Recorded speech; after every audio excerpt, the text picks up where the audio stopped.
Ich hatte vor nicht allzu langer Zeit euch meinen D-Zug Blechwagen bzw. Tinplate-Wagenzug vorgestellt. Hatte dort in dem Zug einige blaue Erste-Klasse-Wagen bzw. einige Zweite-Klasse-Wagen in grün doppelt laufen.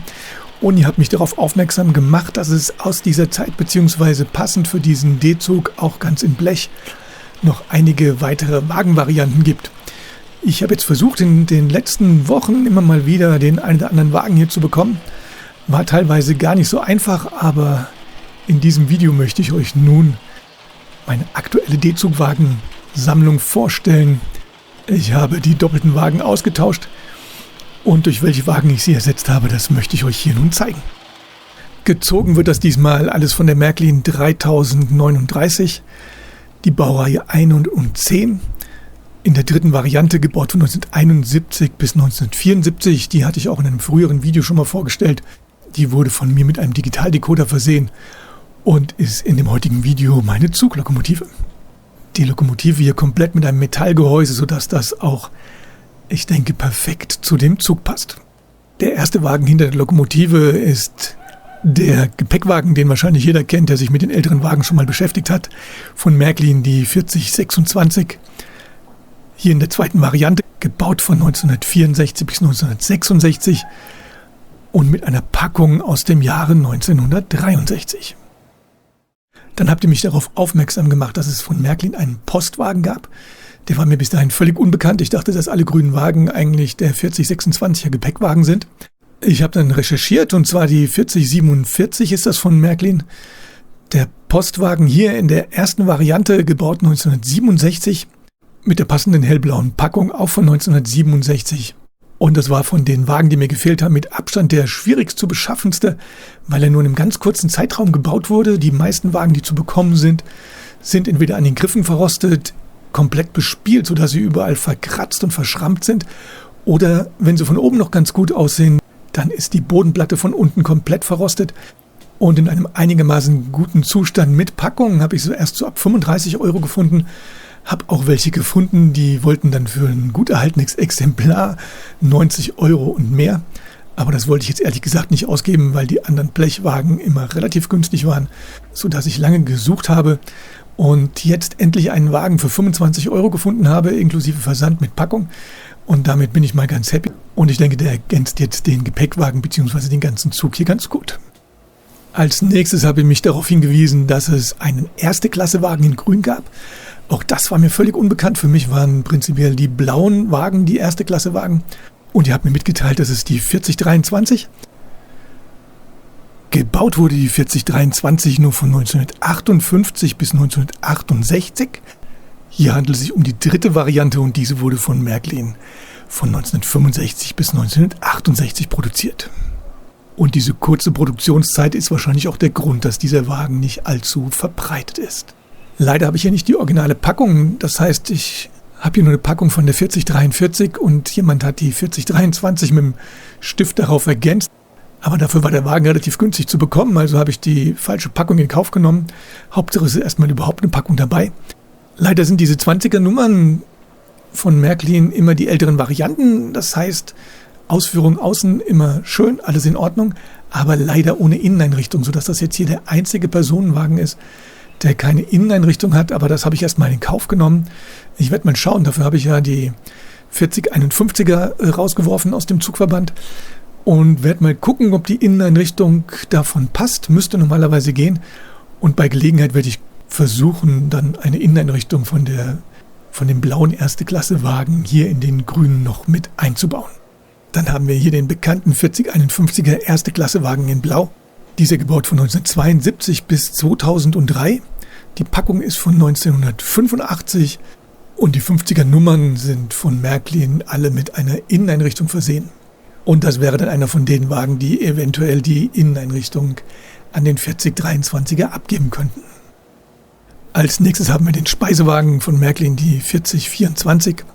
Hier in der dritten Variante, gebaut von 1969 bis 1971. Der Wagen wurde mit einer Inneneinrichtung, einer Innenbeleuchtung versehen. Die Inneneinrichtung wurde damals von Märklin zum Nachrüsten angeboten und die grüne Packung ist von 1963. Dann haben wir als nächsten Neuzugang von Märklin die 4029, den Schlafwagen. Hier in der zweiten Variante von 1964 bis 1984 gebaut. Und die blaue Packung ist von 1966. Und dieser Wagen hat jetzt hier das Rennen gemacht, weil die blaue Variante vom internationalen Schlafwagen mit den eingesetzten silbernen Fensterrahmen finde ich besser passend als den zweiten Schlafwagen, der hier zur Verfügung stand, und zwar von Märklin die 4064. Da gefiel mir der 4029er einfach besser. 100% passend finde ich beide Wagen nicht. Von Märklin die 4064 finde ich nicht 100%ig passend, weil einfach die eingesetzten silbernen Fensterrahmen nicht da sind, so wie in den anderen Wagen. Und dieses beigefarbene komische Dach fällt dann auch ziemlich aus dem Rahmen. Deswegen gefiel mir hier die blaue Version wesentlich besser, aber auch dieser blaue fällt durch diese veränderte Dachform auf, ist an den beiden Enden nicht abgerundet und er wirkt einfach ein bisschen höher, sodass auch dieser Wagen, finde ich, so ein bisschen aus dem Verband rausfällt. War für mich aber die schönere Alternative gegenüber der roten Version. Dann haben wir den schon bekannten grünen zweite Klasse Wagen, hier die 4052. Dieser ist genau wie die anderen Wagen mit den 50er Nummern mit einer Inneneinrichtung versehen. Hier in der einzigen Variante, in der er gebaut wurde, allerdings war das von 1972 bis 2003 und die Packung ist von 1982. Dann habe ich noch zwei weitere Varianten von dem erste Klasse Wagen, und zwar von Märklin die 4053, auch ausgestattet mit einer Inneneinrichtung und mit den Schlusslichtern. Diese wurde gebaut von 1972 bis 1980. Für diesen Wagen habe ich hier leider gar keine Packung. Vielleicht kriege ich die irgendwann noch, und ansonsten wird er immer schön eingewickelt in Zewa-Papier und dann immer zwischen die anderen geklemmt in der Packung.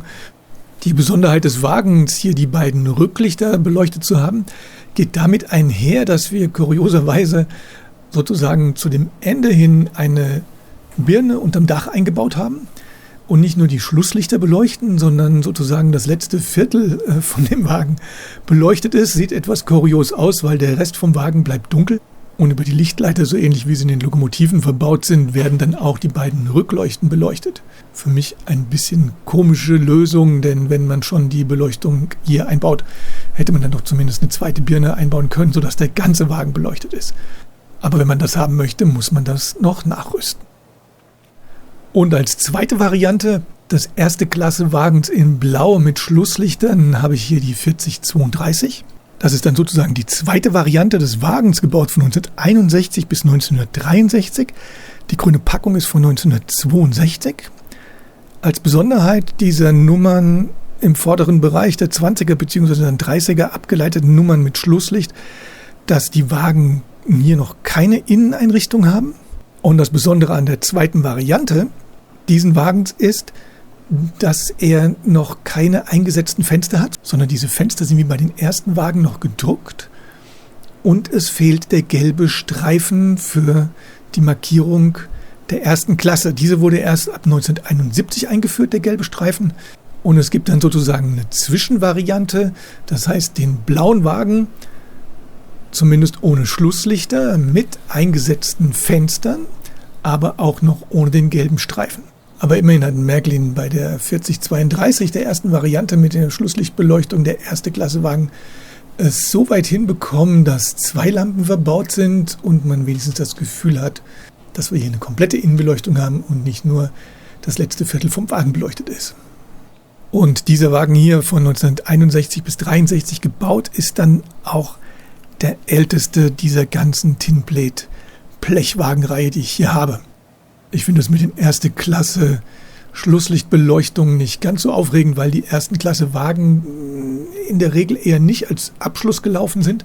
Es gibt als Alternative dann noch mit der Nummer 4044 nochmal einen abgeleiteten Gepäckwagen, das heißt der Gepäckwagen 4026, und dieser ist dann auch mit Schlusslichtern versehen. Das ist einer von den Wagen, die ich noch nicht habe. Deswegen habe ich am Anfang gesagt, es gibt noch Varianten, diesen Zug nochmal zu ergänzen. Aber im Endeffekt macht es ja auch nur Sinn, einen einzigen Wagen am Ende mit Schlusslicht laufen zu lassen.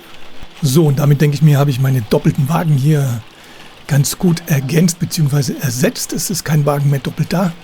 Das Ganze ist ein bisschen abwechslungsreicher geworden. Ob ich mir eines Tages dann noch den roten Schlafwagen 4064 bzw. den Gepäckwagen 4044 mit der Schlussbeleuchtung besorgen werde. Das weiß ich noch nicht, nötig ist es nicht. Wenn es die Gelegenheit gibt, werde ich es dann wahrscheinlich doch machen. Interessant wäre für mich noch die Packung von der 4053, damit er in der richtigen Packung hier ist. Aber ansonsten bin ich erstmal ganz zufrieden. Der Zug gefällt mir so wesentlich besser als vorher. Und das war's dann mit meinem nächsten Sommerloch-Video sozusagen. Ja, am Wochenende sind bei uns hier 36 bis 38 Grad angesagt. Ich werde mich kühlen und nächste Woche ist wieder mehr. Ich danke euch fürs Zuschauen und bis gleich.